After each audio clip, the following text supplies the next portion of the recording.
Yes सुरुचि राय। आज की video के अंदर हम बात करेंगे कि आप क्यों जर्मन एग्ज़ाम जैसे जैसे पास आते हैं वैसे वैसे कॉन्फिडेंस लूज करने लगते हो। ऐसा क्या रीज़न है कि पूरी तैयारी होने के बाद भी आपको लगता है कि कुछ भी नहीं आता और घबराते रहते हो। तो इसको जो है मैंने कुछ सोचा नहीं है, प्लान नहीं किया, जो भी आएगा टू द फ्लो आएगा। आई होप सो आपका एक एक मिनट जो है मैं यूजफुल बना सकूँ। तो आइए वीडियो को स्टार्ट करते हैं राइट आफ्टर दिस इंट्रो।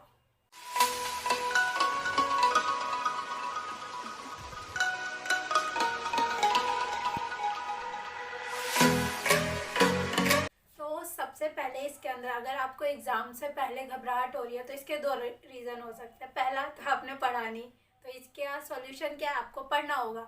जितनी जल्दी हो सके स्टार्ट करो पढ़ना, उसके अलावा कोई सॉल्यूशन नहीं है।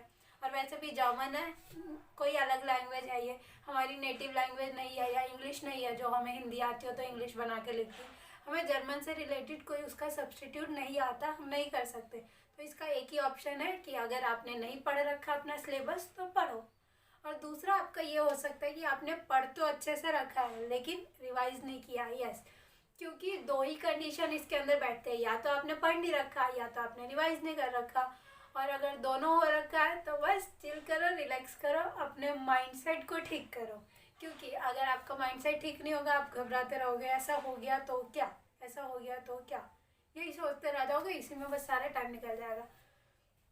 तो हम इस वीडियो में जानते हैं कि इस बात का सॉल्यूशन क्या है। सॉल्यूशन स्टार्ट करने से पहले हमें फोकस करना है कि हमारी प्रॉब्लम्स क्या है, क्योंकि जब तक हम अपनी प्रॉब्लम्स को नहीं देखेंगे हमें सॉल्यूशन तो पता ही नहीं चलेगा। सबसे पहली प्रॉब्लम चेक करो कि आपका सिलेबस ख़त्म है। और अगर आपके एग्ज़ाम आने वाले हैं तो कोशिश करो एग्ज़ाम से 1-2 वीक पहले तक ही अपना सारा सिलेबस ख़त्म कर लो। कई बच्चों को कन्फ्यूजन होती है कि सिलेबस हमारा एग्जैक्टली है क्या। अगर आपको नहीं समझ आ रहा आपका क्या सिलेबस है तो पहले अपना कोर्स उठाओ। अगर गोथे एग्ज़ाम दे रहे हो तो उसका जो है सिलेबस आपको मेरे चैनल पे या तो यूट्यूब वीडियो में मिल जाएगा या फिर आप डायरेक्ट उसकी वेबसाइट पे जाओ, सिलेबस चेक करो। अगर सिलेबस वहाँ नहीं मिल रहा तो वहाँ की बुक चेक करो कि उन्होंने बुक कौन सी प्रेफर कर रखी है, और बुक के अंदर जो जो टॉपिक्स है A1 लेवल के वो सारे कर डालो। और अगर आप सर्टिफिकेट कोर्स कर रहे हो दिल्ली यूनिवर्सिटी से या किसी और से और वहाँ का सिलेबस आपको नहीं पता तो वहाँ की बुक चेक करो, वहाँ की बुक कौन सी लगाई है, और उस बुक के अंदर जो भी ग्रामर टॉपिक्स हैं उनको अच्छे से कर जाओ, क्योंकि यही ग्रामर आएंगे, इसके अलावा कुछ एक्स्ट्रा नहीं आ सकता। वो आपको A1 की बुक रेफ़र करके A2 का सिलेबस नहीं पूछ सकते, तो ये आपको समझना होगा। इस तो सबसे पहले अपना जो भी है ग्रामर टॉपिक पूरा करो, क्योंकि ग्रामर पहले करोगे तभी बाकी कर पाओगे। ग्रामर के अंदर हमें प्रॉब्लम क्या आती है कि हम सीख जाते हैं कि अच्छा इसका ये है, इश के साथ ये लगेगा, डू के साथ ये, लेकिन इसका यूज़ करना नहीं आता, अप्लाई करना नहीं आता। ठीक है, तो उसके लिए तुम पूरे सेंटेंस के मतलब मत समझो। स्टार्टिंग में मेरे साथ भी हुआ था कि स्टार्टिंग में मैं जो है बहुत परेशान हो गई थी कि अच्छा मेरे को मोडाल वर्ब तो आ गए लेकिन जब क्वेश्चन आते मेरे को यूज़ ही नहीं करना आता।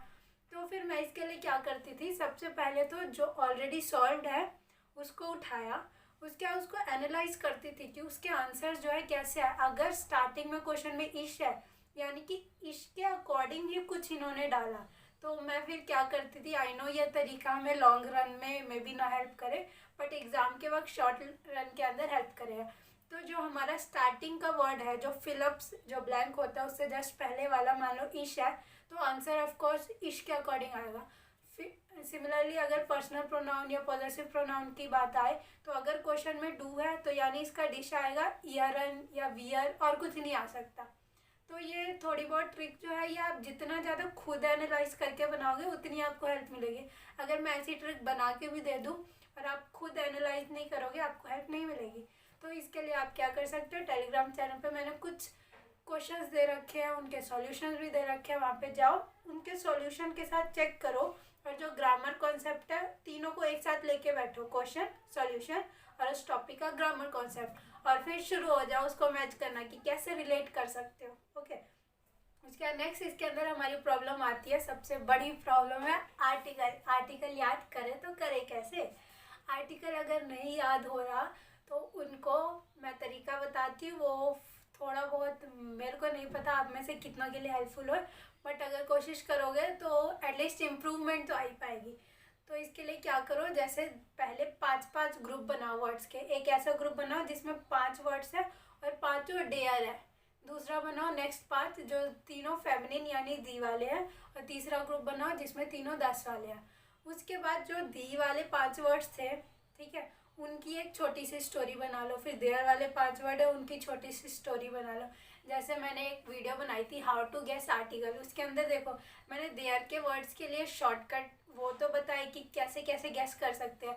अब कई बार हमें क्या होता है, याद ही नहीं होता कि वो शॉर्टकट था क्या, तो इसके लिए मैंने कैसे स्टोरी बनवा दी थी कि एक आदमी जो है हर तरफ हर डायरेक्शन में जाता है बियर खरीद, मतलब अल्कोहल खरीदने, बियर नहीं खरीदता। तो इससे क्या होगा, एटलीस्ट आपको वर्डिंग्स याद ना रहे लेकिन ये स्टोरी याद रह जाएगी। अगर आपको ये स्टोरी याद रहेगी तो इससे आप रिलेट कर पाओगे। और अगर तुक्के भी लगाने हो तो थोड़े सेंसिबल तुक्के लगा पाओगे, ये नहीं कि बिना सर पैर के तुक्के लग रहे हैं। तो इसके लिए यही करो कि छोटे छोटे वर्ड्स 5-10 वर्ड्स के ग्रुप बनाओ, उन ग्रुप की एक स्टोरी बनाओ, ताकि अगर उस स्टोरी में कोई भी वर्ड आए तो यानी कि उसका जेंडर देयर होगा या दास होगा, जो भी आपकी स्टोरी से रिलेट करता। आई होप इससे आपको हेल्प मिलेगी अपनी वोकेबलरी ठीक करने में। नेक्स्ट अपना तरीका है कि आगे क्या करें, तो बाकी सब छोड़ो, सबसे पहले अपने ग्रामर टॉपिक उठाओ, उनको पूरा करो। जब ग्रामर टॉपिक हो जाए उसके बाद वोकैब्स पे आओ। अगर आप जो है गोथे इंस्टीट्यूट का दे रहे हो तो एक वर्ड लिस्ट है जो गोथे इंस्टीट्यूट के लिए तैयारी कर रहे हैं बच्चे, उनके लिए वो आपको टेलीग्राम चैनल पे मिल जाएगा और उसका लिंक आपको टेलीग्राम चैनल का डिस्क्रिप्शन बॉक्स में मिलेगा। और अगर आप कहीं का सर्टिफिकेट कोर्स कर रहे हो तो उस केस में जो आपको बुक मिली है, फॉर एग्जांपल DU के अंदर मोस्टली नेटवर्क्स बुक प्रेफर की जाती है, तो उस बुक की जो एडवाइस बुक है उसके लास्ट में एक वर्ड लिस्ट है, तो उस वर्ड लिस्ट में से जितने ज़्यादा वर्ड्स हो सके याद करो, क्योंकि उन्हीं वर्ड्स के बीच से आएगा, कोई एक्स्ट्रा वर्ड उसमें तुमसे नहीं पूछ सकते। ग्रामर वोकैबुलरी करने के बाद हमें क्या करना है, अपनी लिसनिंग स्किल पे अब प्रैक्टिस करनी है और दूसरा अपनी स्पीकिंग स्किल पे। स्पीकिंग के लिए क्या कर सकते हो मैं बताती हूँ। स्पीकिंग के लिए सबसे पहले मुझे पता है प्रॉब्लम इतनी होती थी कि मैं अपना इंट्रोडक्शन शुरुआत के 4-5 महीने तक तो मैं इंट्रोडक्शन भी नहीं बोल पाती थी, इतना बुरा हाल था मेरा। तो फिर मैंने क्या किया, एक दिन तो मेरे को लगा कि नहीं यार अब एग्ज़ाम है, नेक्स्ट डे मेरा वाइवा था तो अब करना ही पड़ेगा। तो मैंने उस केस में क्या किया, सबसे पहले तो सारी लाइन्स निकाली कि बोलना क्या क्या होता है। उसके बाद आधे घंटे बैठ के सेम लाइन बोलती रही। उसके बाद क्या हुआ कि कुछ टाइम बाद वो मुझे रट गया, और इतना ज़्यादा रट गया कि अगर कोई इंग्लिश में इंट्रोडक्शन पूछे, जर्मन इंट्रोडक्शन निकल जाती थी गलती से। तो इससे हमें ये नहीं करना कि मैं कह रही हूँ कि रट्टेबाजी मारो। अगर जस्ट एग्ज़ाम आने वाला है तब तो रट्टा मारना पड़ेगा, कोई तरीका नहीं है। और अगर आपके एग्ज़ाम में अभी है 1-2 हफ्ते, तो जितना ज़्यादा हो सके रिपीट करो, क्योंकि हमारे माइंड को जो है जितना ज़्यादा रिपीटिशन कोई चीज़ मिलेगी उतनी आसानी से याद रहेगा। जैसे एग्जांपल देती हूँ, रील्स की वीडियोस देखते हो, आपको कितनी जल्दी पता चल जाता है कि रील्स में ये गाना ट्रेंडिंग पे है, ये चीज़ ट्रेंडिंग पे। कैसे? क्योंकि जब आप रील्स स्क्रॉल डाउन करते हो सेम ऑडियो पे बार बार वीडियोस आपको दिखती है, तो आपके दिमाग को जो है वो ऑडियो याद हो जाते हैं कि अच्छा ये वाला ऑडियो बार बार बज रहा है, ये ट्रेंडिंग में, और आपको ना चाहते हुए भी वो ऑडियो याद हो जाता है।